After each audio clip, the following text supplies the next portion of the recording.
Hi everyone, welcome to my channel. Did you know that the bulbs often sold as amaryllis in most markets are actually Hippeastrum?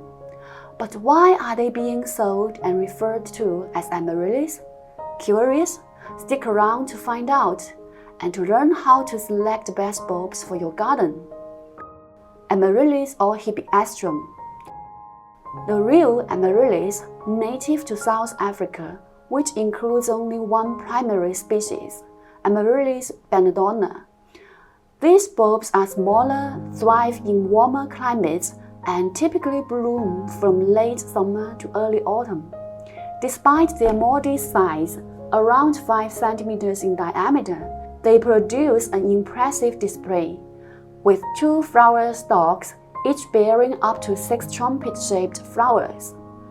Their resemblance to Hippeastrum flowers can sometimes cause confusion.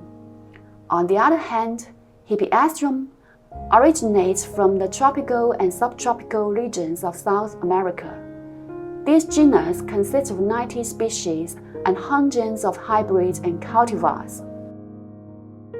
With large, fleshy bulbs, Hippeastrum produce larger, more dramatic flowers with a wide range of colors and patterns. These flowers are often associated with indoor winter or early spring blooms, especially around Christmas when they are forced to flower. The two plants were so similar in appearance that people weren't always precise about classification.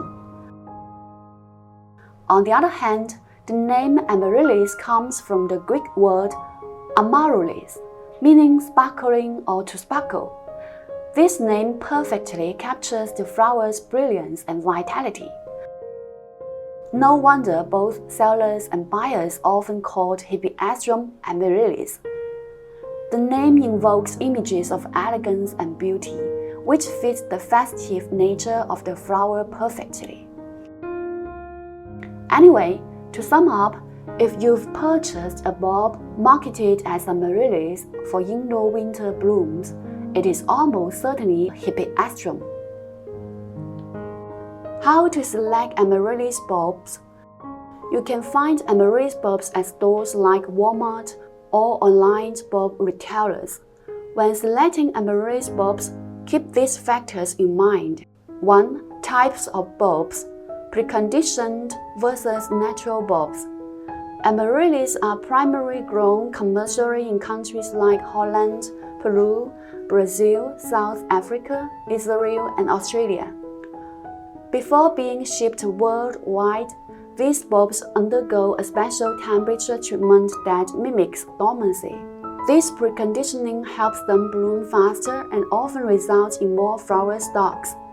Preconditioned bulbs typically bloom 1 to 2 months after planting, and you may even notice flower buds starting to form on the bulb when you purchase it. Preconditioned bulbs are the most common on the market, especially from major retailers and online stores. Natural, untreated bulbs.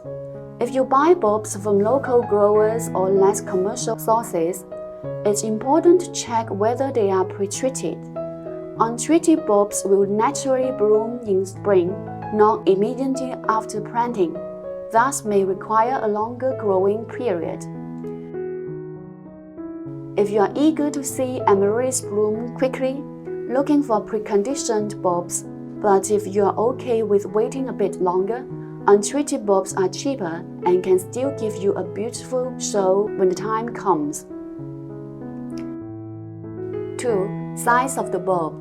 Amaryllis bulbs produce 1 flower bud for every 4 bulb scale layers, so larger bulbs typically produce more flowers and have a better chance of blooming.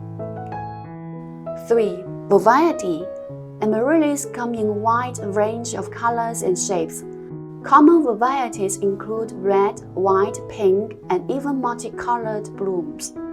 One exciting aspect for amaryllis enthusiasts is the ability to cross-pollinate different flowers to create new varieties, hybrids.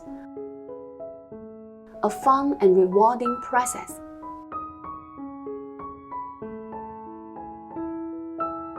Varieties with thicker petals tend to have a longer blooming period, with each flower lasting about a week. For varieties with at least 2 stems and 4 flowers on each stem, you can enjoy blooms for up to a month. Here are some varieties I recommend with these qualities. Double Dragon, a Dutch variety with scarlet flowers and white tips. The petals are neat, compact, and pearly under sunlight. Each flower stalk typically has 4 blooms. Double Circus, another Dutch variety. This one has unique double-layered blooms in shades of orange and white, with intricate white stripes. The large flowers create a stunning flower ball effect with 4 blooms all at once. Very impressive.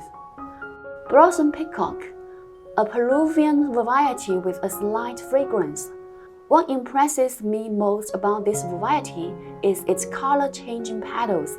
Depending on the sunlight it receives, the petals can range from dark pink to light pink at the edges, giving it a beautiful dynamic look.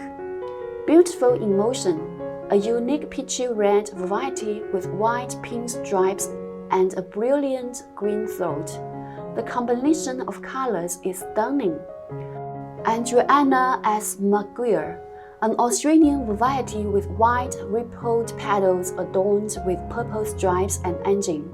Each stalk typically has up to 6 to 8 blooms, and the color can change based on the amount of sunlight it receives, creating a range of shades. Alfresco, a South African variety with snowy white petals and soft chanteuse throat. This variety produces 4 to 6 blooms per stalk and can have up to 3 flower stalks.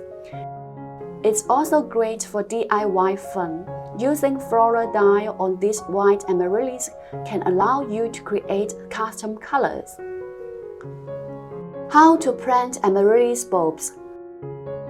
Amaryllis can be grown indoors or outdoors, in containers or in the grounds, but they are most commonly grown indoors in cooler climates, especially during the winter months.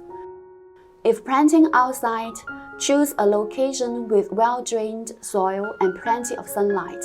If growing indoors, place the pot near a bright window. Planting the preconditioned bulb. A preconditioned amaryllis bulb is ready to bloom and needs minimal care. Simply plant it, and in 6 to 8 weeks, it will bloom. Here's how. Inspect the bulb for any unhealthy parts. Remove any dry, damaged roots, leaving only the fresh, healthy ones. Select a pot that is 1 to 2 inches wider than the bulb with drainage holes. Amaryllis bulbs grow best when slightly crowded, so avoid using a pot that's too large. Prepare the soil. Use a well-draining potting mix. A good mix consists of 2 parts of potting soil and 1 part perlite or coarse sand to ensure proper drainage. If there are smaller bulbs, you can either divide and plant them separately or plant them together. Fill the pot with about 2/3 of soil and position the bulb with the pointed end facing up. Plant the bulb so that at least half of it remains exposed above the soil. This helps prevent rot and ensure proper growth. After planting, water the bulb thoroughly to settle the soil around it. At this stage, you don't need to add additional fertilizers, as the preconditioned bulb has already been treated to support blooming. Planting the natural bulb. Planting a natural, untreated amaryllis bulb follows the same basic steps, but there are 2 things a bit different. 1. Pot size. Since natural bulbs take longer to bloom, typically in spring, it's better to use a larger pot to allow for better growth. A pot that is 2 to 3 finger widths wider than the bulb is ideal. If the bulb has baby bulbs, a pot that's 3 to 4 finger widths wider will provide enough room. 2. Fertilizer. Natural bulbs benefit from additional nutrients. Mix slow-release fertilizers or organic fertilizers into the soil while planting to support healthy growth and blooming. Amaryllis bulbs prefer to stay moist but not waterlogged. Water them only when the top of the soil feels dry to touch. Overwatering can cause the bulb to rot, so it's important to let the soil dry out slightly between waterings. For more step-by-step guide on care tips and after blooming care, please check the quick links at the end of this video. And feel free to go to my homepage for more information on how to cross-pollinate amaryllis to produce new varieties, how to propagate amaryllis plants, and how to DIY a unique color flower. Thanks for watching, and I'll see you next time. Bye!